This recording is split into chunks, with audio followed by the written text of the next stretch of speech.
Bom, gente, vamos falar um pouco sobre a teoria da abiogênese. Primeiramente, vamos ao significado dessa palavra. Essa palavra vem do grego e significa origem sem vida ou origem não biológica.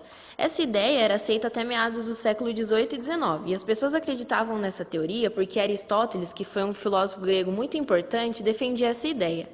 Essa teoria também era conhecida como teoria da geração espontânea. E, de acordo com a teoria da biogênese, a vida surgia a partir de uma matéria orgânica, ou seja, não era preciso que outro ser vivo a gerasse. Van Helmont fez um experimento para provar que essa teoria estava certa. Ele colocou em uma caixa uma camisa suja e alguns grãos de trigo, e depois de 3 semanas, no caso 21 dias, haviam surgido camundongos.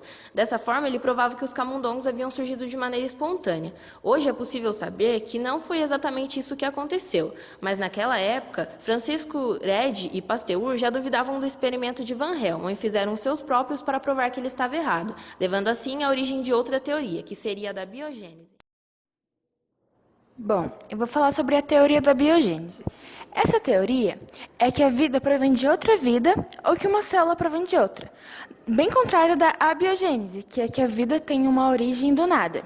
E existiam muitos cientistas a fim de comprovar essa teoria, mas os dois experimentos principais foram de Francisco Ricci e de Louis Pasteur.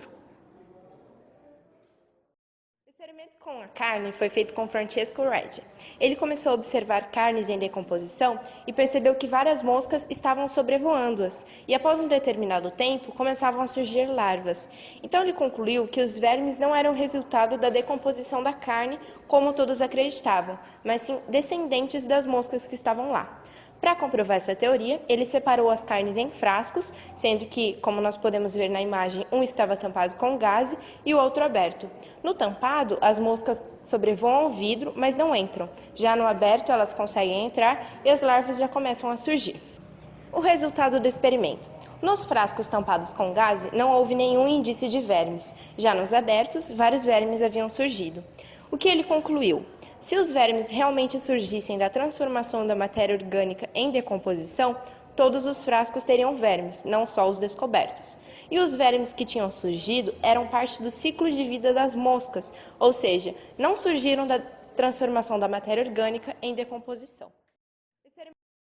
Com o experimento de Francesco Ricci em mente, o cientista Louis Pasteur fez um experimento a fim de provar a teoria da biogênese. Como vemos na imagem, ele colocou um caldo nutritivo em um balão de pescoço longo. Após isso, ele fez o estiramento do pescoço, o que formou um fino e curvo. Após isso, ele aqueceu para que todos os micro-organismos morram.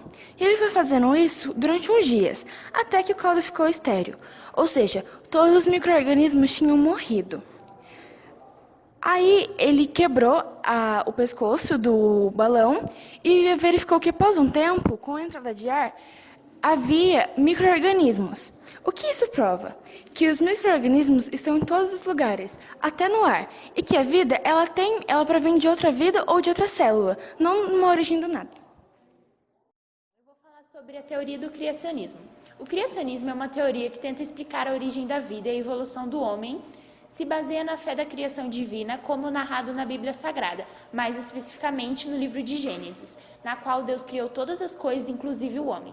Diversas culturas possuem sua versão própria do criacionismo, como a mitologia grega, a mitologia chinesa e o cristianismo, entre outras.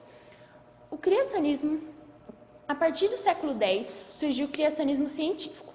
Definições: Deus criou o homem e os demais seres vivos na forma atual há mais de 10 mil anos. Os fósseis de dinossauros são animais que não conseguiram embarcar na arca. E o homem foi criado à imagem e à semelhança de Deus.